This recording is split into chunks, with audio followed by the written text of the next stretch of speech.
بسم الله الرحمن الرحيم الحمد لله رب العالمين والصلاة والسلام على سيد الأنبياء والمرسلين محمد وآله وصحبه أجمعين أما بعد فأعوذ بالله من الشيطان الرجيم بسم الله الرحمن الرحيم والعصر إن الإنسان لفي خسر صدق الله العظيم وقال النبي صلى الله عليه وسلم اعبدوا الله كأنكم تراه فإن لم تكن تراه فإنه يراك أو كما قال عليه الصلاة والتسليم. وقال أبو الدرداء رضي الله عنه اعبدوا الله كأنكم ترونه وعدوا أنفسكم في الموتى وَاعْلَمُوا أَنَّ قَلِيلًا يُغْنِيكُمْ خَيْرٌ مِّن كَثِيرٍ يُلْهِيكُمْ وَاعْلَمُوا أَنَّ الْبِرَّ لَا يَبْلِي وَأَنَّ الْإِثْمَ لَا يُنْسَى. عزیز بزرگوں، حضرت ابو درداء رضی اللہ عنہ کا ایک قول میں نے آپ کے سامنے پڑھا ہے. اس قول میں اور اس بات میں چار باتیں حضرت ابو درداء رضی اللہ عنہ نے بیان فرمائی ہیں. کون ہے حضرت ابو درداء؟ کون ہے حضرت ابو درداء رضی اللہ عنہ؟ ہم اس دور میں جی رہے ہیں، ہر وہ چیز جو ہمارے سامنے آتی ہے ہم اس کی تحقیق کرتے ہیں، اس کے بارے میں علم حاصل کرتے ہیں، اور کس اعتبار سے علم حاصل کرتے ہیں. اور بہت سارے علم تو وہ حاصل کرتے ہیں جو بالکل لغو و بے فائدہ ہے. کیوں نہ کبھی کسی صحابی کے بارے میں، ان کی زندگی کے بارے میں، ان کے حالات کے بارے میں علم حاصل کرے کہ اللہ نے اس پر بھی ثواب کا وعدہ فرمایا ہے، کیونکہ ان کی نسبت نبی کریم صلی اللہ علیہ وسلم سے جڑی ہوئی ہے. تو حضرت ابو درداء رضی اللہ عنہ کون ہے؟ یہ اللہ کے نبی صلی اللہ علیہ وسلم کے صحابی ہے، اور یہ وہ صحابی ہے غزوہ بدر کے دن اسلام قبول کرتے ہیں. حضرت ابو درداء، نام ان کا حضرت عویمر رضی اللہ عنہ ہے، کنیت ابو درداء ہے. ویسے تو بہت سارے صحابہ کرام ہیں جنہوں نے حضور سے قرآن سیکھا، قرآن لیا، لیکن وہ خوش نصیب صحابہ جنہوں نے حضور سے قرآن حفظ کیا. کتنی بڑی بات ہوگی حضور سے قرآن حفظ کرنا، یعنی جن کے استاد سیدھے حافظ کلاس کے، جن کے حافظ جی اور جن کو قرآن حفظ کروانے والے وہ حضور اقدس صلی اللہ علیہ وسلم ہے.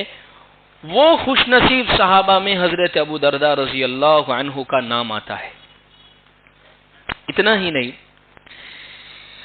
اللہ کے نبی صلی اللہ علیہ وسلم جب دنیا سے رخصت ہو گئے تو جمع قرآن کا جو مسئلہ آیا کہ یہ قرآن کو بین الدفتین ایک جگہ کے اوپر پورا قرآن جمع کر دیا جاوے. اصل میں یہ قرآن حضور کی وفات کے وقت جو موجود تھا ہر صحابی کے سینے میں تو موجود تھا. بہت ساروں کے پاس کچھ آیتیں پتھر پر، کسی کے پاس چمڑے پر، کسی کے پاس ہڈی پر، کسی کے پاس کوئی اور چیز پر قرآن کی آیتیں لکھی ہوئی تھی.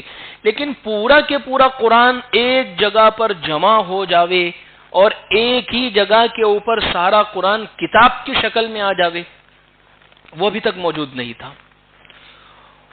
اس قرآن کو جمع کرنے کی جو کمیٹی بنی اور اس کمیٹی کے جو صدر تھے، اس کمیٹی کے جو ذمہ دار تھے، اس کمیٹی کے اندر جو سب سے زیادہ آگیوان تھے، جنہوں نے جمع قرآن کا سب سے زیادہ حصہ لیا ہے، وہ حضرت ابو درداء رضی اللہ عنہ ہے. جیسے اور چار صحابہ ہیں، حضرت ابو درداء رضی اللہ عنہ اور حضرت معاذ بن جبل رضی اللہ عنہ، حضرت زید بن حارثہ رضی اللہ عنہ اور حضرت ابو زید. یہ چار صحابہ جو جمع قرآن کے اندر. اور اتنا ہی نہیں، اللہ کے نبی صلی اللہ علیہ وسلم جیسے ہم مفسر قرآن جیسے کہ سنتے ہیں تو ہمارے کان میں جیسے مفسر قرآن پڑھتا ہے تو ہم فوراً کہتے ہیں عبداللہ ابن عباس رضی اللہ عنہ. خادم رسول جیسے ہی سنتے تو ہمارے ذہن میں آتا ہے حضرت انس بن مالک رضی اللہ عنہ. صدیق جیسے ہی ہمارے کان میں پڑتا ہے یا خلیفۃ المسلمین جیسے ہی پڑتا ہے تو فوراً ہمارے ذہن میں آتا ہے حضرت ابو بکر صدیق رضی اللہ عنہ. حق اور باطل میں فیصلہ کرنے والا جیسے ہی اور انصاف کرنے والی شخصیت کے بارے میں ہم سنتے فوراً حضرت عمر رضی اللہ عنہ فاروق ہمارے ذہن میں آتا ہے. حیا کے بارے میں ہم پڑھتے ہیں جن کو با حیا حضور نے فرمایا فوراً حضرت عثمان غنی رضی اللہ عنہ ہمارے کان میں آتے ہیں. اور اسی طریقے سے بہادر اور شیر خدا کا اگر سنتے ہیں تو حضرت علی حیدر کرار ہمارے ذہن میں آتے ہیں. لیکن ہم جانتے ہیں حضور صلی اللہ علیہ وسلم نے ان کو کیا لقب دیا تھا؟ حکیم ھذہ الامہ، میری امت کے حکیم سمجھدار اگر کوئی شخصیت ہے تو وہ حضرت ابو درداء رضی اللہ عنہ ہے. اس لیے ایک بہت بڑے محدث ہے حضرت مسروق رحمت اللہ علیہ. حضرت مسروق یہ فرماتے ہیں کہ علم جو ہے علم وہ 6 لوگوں کے اندر سمیٹ دیا گیا ہے. یعنی اگر آپ علم حاصل کرنا چاہتے ہیں حضور کے صحابہ میں یہ 6 لوگوں کو بہت زبردست اللہ نے علم دیا ہے. کون ہیں وہ 6 لوگ؟ حضرت عمر رضی اللہ عنہ، حضرت علی رضی اللہ عنہ، حضرت عبداللہ ابن عباس، حضرت عبداللہ ابن مسعود رضی اللہ عنہ، حضرت معاذ رضی اللہ عنہ، حضرت ابو درداء رضی اللہ عنہ اور حضرت زید بن ثابت رضی اللہ عنہ. یہ 6 وہ لوگ ہیں جن کے بارے میں حضرت مسروق فرماتے ان میں علم کو سمیٹ لیا گیا. اور ایک صحابی رسول حضرت معاذ بن جبل رضی اللہ عنہ جب وفات پا رہے تھے تو اس وقت انہوں نے کہا، لوگوں کو ایک نصیحت فرمائی کہ تم علم کس سے حاصل کرو گے؟ اگر علم کا کوئی مسئلہ پیش آ گیا تو اس علم کو حاصل کس سے کرو گے؟ تو پھر حضرت معاذ یہ وہ شخصیت ہے، کل قیامت کے دن سب علماء کی ایک صف ہوگی اور علماء کی رہنمائی اگر کوئی کریں گے، علماء کو ساتھ لے کر اگر آگے کوئی بڑھیں گے تو حضرت معاذ بن جبل رضی اللہ عنہ. یہ حضرت معاذ بن جبل رضی اللہ عنہ جو تمام علماء کے سردار ہیں، اپنے بعد یہ فرماتے ہیں کہ اگر کسی سے علم حاصل کرنا ہے میرے بعد تو 4 لوگوں سے علم حاصل کرنا. اس میں حضرت ابو درداء رضی اللہ عنہ ہے. 4 لوگ حضرت ابو درداء رضی اللہ عنہ، حضرت سلمان فارسی رضی اللہ عنہ، حضرت عبداللہ ابن عباس رضی اللہ عنہ اور حضرت عبداللہ بن سلام رضی اللہ عنہ ہے. یہ مقام ہے حضرت ابو درداء کا. بلکہ حضور کی موجودگی میں حضور ہے اور اس موجودگی میں آپ کی شان اتنی زبردست ہے کہ مجتہدانہ شان ہے. یعنی ایک مسئلہ اور ایک سوال آیا اور اس میں اجتہاد کر کے حضور کے سامنے جواب دیا اور حضور صلی اللہ علیہ وسلم خاموش رہے. یعنی حضور صلی اللہ علیہ وسلم نے اس کو پسند فرمایا. اصل میں ایک شخص آئے اور حضور سے سوال پوچھ رہے ہیں، اللہ کے رسول صلی اللہ علیہ وسلم یہ قرات کے بارے میں، نماز کے اندر قرات کے بارے میں کیا مسئلہ ہے؟ ہر رکعت میں قرات پڑھی جائے گی؟ تو حضور نے فرمایا نعم، ہر رکعت میں. تو پھر وہ پوچھنے والے پوچھتے ہیں کہ حضور تب تو ہر رکعت میں قرات کرنا یعنی قرات پڑھنا کرنا یہ واجب ہو جائے گی. تو اللہ کے نبی صلی اللہ علیہ وسلم نے حضرت ابو درداء کی طرف دیکھا تو حضرت ابو درداء رضی اللہ عنہ دیکھیے اب کیسے سمجھا رہے ہیں ان کو. حضرت ابو درداء نے فرمایا کہ بات دراصل یہ ہے کہ یہ مسئلہ ان کے لیے ہے جو شخص تنہا نماز پڑھتا ہو، منفرد اور اکیلا نماز پڑھتا ہو. اگر امام کے پیچھے نماز پڑھ رہا ہے تو اس کے لیے قراءت الامام، امام کی قراءت مقتدی کے لیے کافی ہے. حضور یہ سب کچھ سن رہے ہیں اور بہت خوش ہے اور اللہ کے نبی صلی اللہ علیہ وسلم نے یہ مجتہدانہ شان اپنی زندگی میں حضرت ابو درداء رضی اللہ عنہ کی دیکھی ہے. تو الغرض عزیز بزرگوں، یہ حضرت ابو درداء رضی اللہ عنہ ہے. اب جب حکیم ہے، فقیہ ہے، محدث ہے، صحابی رسول ہے، بدری صحابی ہے، حضور کو جن پر اعتماد ہے، حضرت معاذ بن جبل کو جن پر اعتماد ہے، جمع قرآن کے اندر جو شریک ہے، حضرت مسروق فرماتے ہیں علم 6 صحابہ میں سمیٹ دیا گیا ہے، ان کے اقوال اور ان کی باتوں کا عالم کیا ہوگا. 4 باتیں حضرت ابو درداء رضی اللہ عنہ نے ارشاد فرمائی. سب سے پہلی بات یہ ہے اعبدوا اللہ کأنکم ترونہ، اللہ کی عبادت ایسے کرو گویا اللہ کو دیکھ رہے ہو، اللہ کو دیکھ رہے ہو۔ دیکھیے یہ جملے میں غور کرنے جیسی چیز ہے، یوں نہیں فرمایا اللہ تمہیں دیکھ رہے ہیں، یوں فرمایا تم اللہ کو دیکھ رہے ہو۔ یہ دونوں چیزوں میں فرق ہے۔ بہت ساری مرتبہ مسجد میں سے چپل چوری ہوتی ہے، باہر سے گاڑیاں چوری ہو جاتی ہے، چوری کرنے والے کو پتہ ہی نہیں ہوتا کہ کیمرہ لگا ہوا ہے۔ بہت ساروں کو نہیں معلوم ہوتا، چوری کرنے والے کو معلوم نہیں ہوتا کہ یہ کیمرہ یہاں پر لگا ہوا ہے، اس کو علم نہیں ہے کہ کیمرہ لگا ہوا ہے۔ لیکن جب اس کو علم ہو جاتا ہے کہ کوئی چیز لگی ہوئی ہے تو پھر اس کی کیفیت میں بدلاؤ آ جاتا ہے۔ یہ بات حضرت ابو درداء رضی اللہ عنہ کی ویسی ہی ہے۔ یوں نہیں فرمایا کہ اللہ تمہیں دیکھ رہے ہیں، یہ تصور اگر ہوتا تو بہت ساری مرتبہ انسان میں غفلت آ جاتی۔ تصور یہ پیدا کیا جا رہا ہے تم دیکھ رہے ہو اللہ کو۔ جب یہ تصور آ جائے گا کہ بڑا تصور، کیمرہ مجھے دیکھ رہا ہے، بہت بڑی نگرانی میری ہو رہی ہے، تو پھر انسان گناہوں سے بہت جلدی بچ جائے گا۔ ہم نہیں دیکھتے ہیں بہت ساری مرتبہ کوئی والد جیسے ہی موجود ہے اور کوئی بیٹا ہے، اولاد ہے، کوئی غلط حرکت کر رہا ہے، کوئی ایسی چیز کر رہا ہے جس سے والد کو پریشانی ہو، یا ایسا کوئی کام کر رہا ہے، اور جیسے کہ اس کی نظر والد پر پڑتی ہے فوراً یہ رک جاتا ہے، سہم جاتا ہے، فوراً اس سے بچ جاتا ہے۔ وجہ اب اس کی نظر والد پر پڑ گئی ہے، لیکن اچانک سے والد آ کر کھڑے ہو گئے اور اس کو مستقل دیکھ رہے، اس کو پتہ ہی نہیں ہے تو وہ نہیں رکے گا، لیکن جب اس کو پتہ ہو گیا تو فوراً رکے گا۔ بس تصور یہ پیدا کرنا ہے دلوں میں کہ تم دیکھ رہے ہو اللہ کو، اللہ کو تم دیکھ رہے ہو۔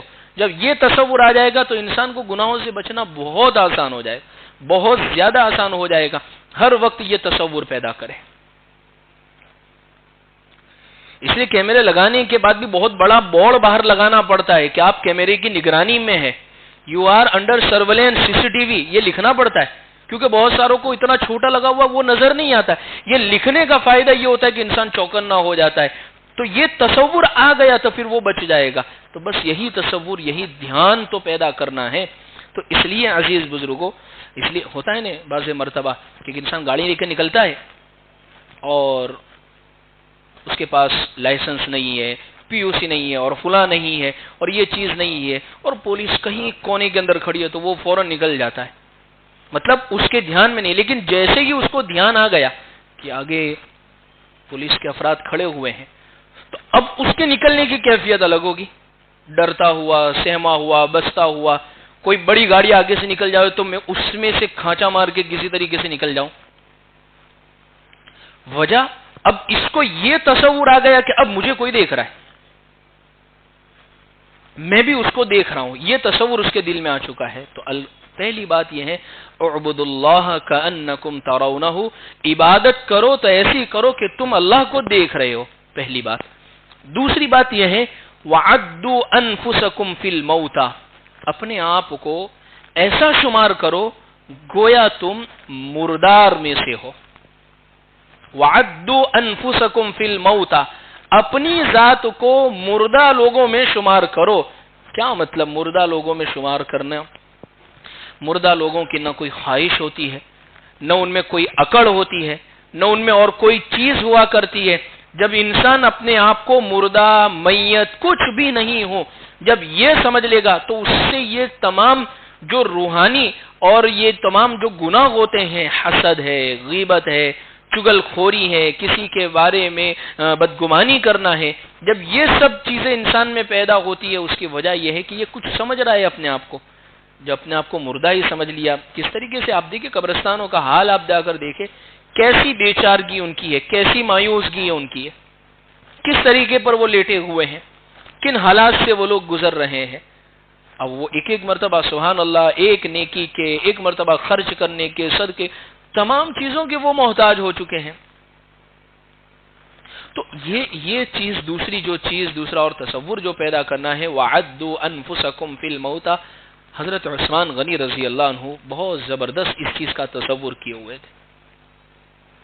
حضرت عبداللہ ابن عمر رضی اللہ عنہ کے بارے میں آتا ہے، قبرستان گئے ایک مرتبہ، ان کے کسی رشتہ دار کا انتقال ہو گیا تھا، اور ظاہر سی بات ہے دیکھیے اگر رشتہ دار کا انتقال ہو جاوے تو انسان سب سے زیادہ آگے آگے ہوتا ہے جنازہ اٹھانے کے اندر، قبر میں اترنے کے اندر، قبر کے پاس کھڑے رہنے کے اندر، قبر میں اتارنے کا جو ایک اہم مسئلہ ڈائریکشن دینا ہے کہ پٹا کون چھوڑے گا، یہ تو بہت اہم مسئلہ ہو جاتا ہے. اتنا شور کرتے ہیں اس موقع کے اوپر، بھائی خاموشی کے ساتھ طے کر لیا جاوے. اس موقع پر دعا پڑھے بسم اللہ وعلی ملت رسول اللہ صلی اللہ علیہ وسلم، دعائیں سکھائی گئی ہے، لیکن ایک شور کر دیتے ہیں اس موقع کے اوپر. خاموشی رکھے. قبرستان وہ جگہ ہے جہاں اگر خاموشی کا حکم ہے، قبرستان وہ جگہ ہے جہاں اگر موت کی یاد کرنے کا، بھائی یہاں بھی اگر موت نہیں یاد آ رہی ہے تو پھر انسان کا دل مر چکا ہے. یہاں بھی اگر اس کو موت نہ یاد آوے تو مطلب یہ ہے کہ انسان کا دل مر چکا ہے. اس لیے عزیز بزرگوں، یہ دوسری بات جو حدیث پاک کے اندر جو ذکر کی گئی ہے وہ یہی ہے کہ وَعَدُّوا أَنفُسَكُمْ فِي الْمَوْتَى، اپنے آپ کو مردہ اور میت کے اندر شمار کرے. بہت اہم چیز ہے. دو باتیں میں نے ذکر کی ہے. تیسری بات یہ ہے، حضرت ابو درداء فرماتے ہیں کہ وَاعْلَمُوا أَنَّ قَلِيلًا يُغْنِيكُمْ خَيْرٌ مِّن كَثِيرٍ يُلْهِيكُمْ. تھوڑا سا دنیا کا ساز و سامان، دنیا کی تھوڑی نعمتیں، یہ بہتر ہے جو تجھے بے نیاز کر دے ہوئے دوسرے لوگوں سے، وہ بہت سارا ملنے سے جو تجھے غافل کر دے ہوئے. بعض مرتبہ کیا ہوتا ہے کہ انسان کے پاس تھوڑی نعمتیں ہیں، صبح شام کھانا پینا چل رہا ہے، عبادتیں ہو رہی ہے، وقتی نمازیں ادا ہو رہی ہے، ذکر تلاوت تسبیحات کی پابندی ہو رہی ہے، صف اولیٰ میں نظر آ جاتا ہے، لیکن مالی تکلیف. بھائی مالی تکلیف کا مطلب یہ ہے اللہ دو وقت کی روٹی آسانی سے ادا کر دیتا ہے، لیکن جو آسائشیں جو خواہشیں وہ پوری نہیں ہو رہی ہے اس سے زیادہ کی. فرماتے ہیں حضرت ابو درداء رضی اللہ عنہ یہ بہتر ہے اس بہت زیادہ سے کہ بہت زیادہ مل گیا، اور اگر اس نے یہ سب چیزوں سے اگر غافل کر دیا تو یہ بہت بری چیز ہے پھر. اور ہوتا ہے اکثر ایسا ہوتا ہے کہ انسان کے پاس جب تھوڑی چیزیں ہوتی ہے، تھوڑی نعمتیں ہوتی ہے، تھوڑا مال و دولت ہوتا ہے تو اس وقت صبر شکر والی زندگی گزارتا ہے، وقتیاں نمازیں بھی ادا کرتا ہے. بہت زیادہ ہو گیا تو اس کی مشغولی ایسی ہو گئی ہے، پہلے دن اس کا حال یہ تھا کہ نماز صف اولیٰ کے ساتھ تکبیر اولیٰ کے ساتھ یہ پابندی سے ادا کرتا تھا، پھر حال یہ ہوا ہے کہ جماعت تو مل ہی جائے گی نے، پھر یہ ہوا کہ ابھی کہاں وقت نکلا ہے، پڑھ لیں گے یہیں پر، تھوڑا سا یہ کاروباری معاملہ میں پتا لو، اس کو میں پورا کر لوں. تو پھر جب بہت سارا ملتا ہے تو بعض مرتبہ یہ غافل کر دیتا ہے انسان کو. اس لیے اللہ نے جس حال، جس کیفیت اور جس طریقے کے اوپر رکھا ہے اس میں اگر اللہ نے آپ کو بے نیاز کر دیا ہے، یعنی آپ کو کہیں مانگنے کی ضرورت نہیں پڑتی ہے، آپ کی ضرورتیں اگر آسانی سے پوری ہو جاتی ہے تو یہ بہت بہتر ہے. اس لیے حضرت علی رضی اللہ عنہ نے فرمایا کہ مالدار کون ہے. مالدار کی تعریف حضرت علی رضی اللہ عنہ نے فرمائی، مالدار ہمارے ذہن میں کیا ہے، مالدار وہ شخص ہے جس کے پاس گاڑی ہو، بنگلہ ہو، بینک بیلنس ہو. لیکن حضرت علی فرماتے ہیں کہ مالدار نہیں ہے، کیونکہ عام طور پر یہ ہوتا ہے اس قسم کے جو لوگ ہوتے ہیں ان کو کھانا بھی اچھا نصیب نہیں ہوتا، پتلے پانی کی طرح ان کو کھانا پینا پڑتا ہے، صحت کی بیماری کے اندر کوئی ایسی بیماری میں مبتلا ہو جایا کرتے ہیں، ٹینشن ان کے دماغ کا اتنا زیادہ ہوتا ہے کہ اگر وہ کھول دیا جاوے تو دوسرے لوگ یہ کہ نہیں اللہ نے. اس لیے میں تو اکثر ایک بات کہتا ہوں، پیر ذوالفقار صاحب نے بھی یہ بات لکھی، کسی کو دیکھ کر اس کے جیسا بننے کی تمنا نہ کرو، ورنہ اگر اللہ اس کے حال تمہارے سامنے کھول دیں گے تو تمہیں اپنی زندگی کی قدر ہو جائے گی. اللہ نے جس حال میں رکھا ہے وہ حال ہمارے لیے سب سے زیادہ بہتر ہے اور سب سے زیادہ افضل ہے.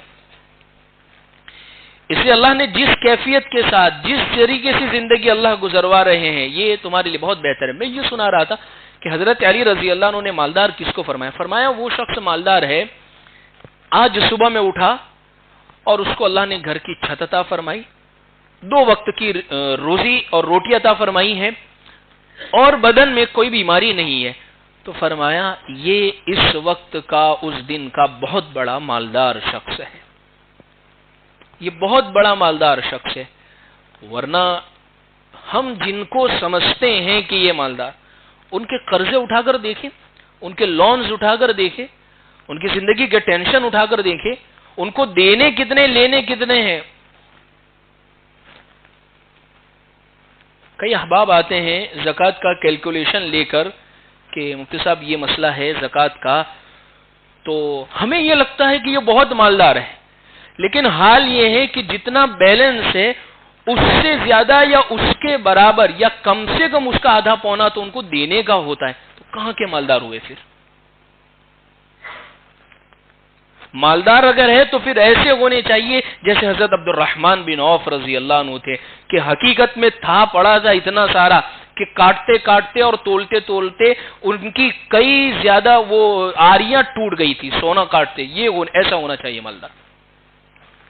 تو الغرض میں بات جملہ جو حضرت ابو درداء کا سمجھانا چاہ رہا ہوں وہ یہ ہے، وہ تھوڑا جو ملا ہے اس پر آپ کو بے نیازی حاصل ہو جاتی ہے، ضرورت نہیں پڑتی، وہ بہت بہتر ہے۔ اس سے جو بہت زیادہ ملا اور وہ آپ کو اللہ کی یاد سے غافل کر دے۔ تین باتیں، چوتھی اور آخری بات حضرت ابو درداء فرماتے وَعْلَمُوا أَنَّ الْبِرَّ لَا يَبْلَى وَأَنَّ الْإِثْمَ لَا يُنْسَى، اور جان لو نیکی کبھی بھی پرانی نہیں ہوتی ہے اور گناہ کبھی بھی نہیں بھلایا جاتا ہے۔ بہت زبردست بات فرمائی حضرت ابو درداء نے، نیکی کبھی بھی پرانی نہیں ہوتی ہے، یعنی ہم نے بہت برسوں پہلے وہ نیکی کی یا آج نیکی کی، آج کوئی خیر کا کام کیا اور اللہ نے ہماری عمر 30-40 سال لکھی ہے، تو 30-40 سال بعد یہ آج کا دن اتنا جونا اور اتنا پرانا ہو گیا ہے، تو کیا یہ نیکی بھی اللہ تولیں گے؟ تو فرمایا نیکی کبھی پرانی نہیں ہوتی، وہ جب بھی آئے گی اللہ اس کو تولیں گے، چاہے جوان ہونے کے بعد فوراً کی ہو، اور بڑھاپے کے اندر اگر آخرت میں جب تولی جائے گی تو وہ پوری کے پوری تولی جائے گی۔ مطلب یہ ہے نیکی کرو اور دریا میں ڈال دو، یہ بہت صحیح مثال ہے۔ جب وقت آئے گا تو اللہ اتنا دیں گے اس کے بدلے کے اندر کہ ہم تصور نہیں کر سکتے، تو نیکی کبھی بھی پرانی نہیں ہوتی۔ اور دوسری بات ساتھ میں یہ بھی فرمائی ہے وَأَنَّ الْإِثْمَ لَا يُنْسَى، اور گناہ کبھی بھی بھلایا نہیں جاتا ہے، گناہ کبھی بھی ختم نہیں ہوگا جب تک پکی اور سچی دل سے توبہ نہیں کریں گے۔ حقوق العباد کا معاملہ ہے تو وہ ادا نہیں کریں گے۔ بہت سارے لوگوں کا قرضہ کر لیتے ہیں، لوگوں کے مال غصب کر لیتے ہیں اور سمجھتے ہیں کہ نمازیں پڑھ لیں گے، اللہ سے معافی مانگ لیں گے، کعبے کا غلاف پکڑ لیں گے تو یہ سب کے سب چیزیں ادا ہو جائے گی، معاف ہو جائے گی، کبھی بھی نہیں ہوگی معاف۔ ابھی حق والوں کا حق ادا، اس لیے تو یہ جو مثال حدیث میں ملتی ہے، بغیر سینگ والی بکری کو اگر سینگ والی بکری نے مارا تو اس کا بھی اللہ بدلہ دلوائیں گے، تو یہ تو بے جان جانور ہے۔ اصل میں اللہ انسانوں کو سمجھانا چاہتے کہ اللہ یہاں تک انصاف کریں گے جہاں معاملہ حقوق العباد کا آئے گا، حقوق اللہ کا معاملہ آئے گا، اللہ چاہیں گے تو بخش دیں گے، وہ اللہ کے اوپر ہے، لیکن حقوق العباد میں جہاں تک بندے آپس میں اپنے معاملات کو درست نہیں کر لیں گے وہاں تک اللہ بھی معاف نہیں کریں گے۔ اس لیے اگر کوئی گناہ، کوئی نافرمانی، کوئی کام ہم سے ایسا ہو گیا ہے جو اللہ کی نافرمانی ہے تو بات ذہن میں رکھ کے اس سے توبہ اللہ کر کے معافی مانگ کر اللہ کے سامنے سچے دل سے رجوع کر کے استغفار کر کے اس کو بخشوا لے۔ آج قبولیت کا دن ہے، لیکن اگر آخری وقت آ گیا اور اس دنیا سے رخصت ہو گئے تو پھر وہ نیکی، وہ گناہ بھلایا نہیں جائے گا، وہ گناہ پھر سامنے آئے گا اور پھر اللہ اس کے بارے میں سوال کریں گے اور اس کے متعلق ہم سب سے پوچھا جائے گا۔ تو الغرض عزیز بزرگوں، 4 نصیحتیں حضرت ابو درداء رضی اللہ عنہ نے فرمائی ہیں۔ پہلی نصیحت یہ ہے اللہ کی عبادت ایسی کرو گویا تم اللہ کو دیکھ رہے ہو۔ دوسری نصیحت اپنے آپ کو مردہ میں شمار کرو۔ تیسری نصیحت تھوڑی نعمت اللہ نے دی ہو اور وہ بے نیاز کر دیتی ہو، بہت بہتر ہے ان بہت ساری چیزوں سے جو اللہ کی یاد سے غافل کر دے۔ اور چوتھی اور آخری نصیحت، نیکی کبھی پرانی نہیں ہوتی ہے اور گناہ کبھی بھی بھلایا نہیں جاتا ہے۔ یہ 4 باتوں پر ہم سب انشاءاللہ عمل کریں گے۔ اللہ سے دعا کرتے ہیں کہ اللہ تبارک و تعالی ہم تمام کو ان کہی ہوئی باتوں پر صحیح معنی میں عمل کی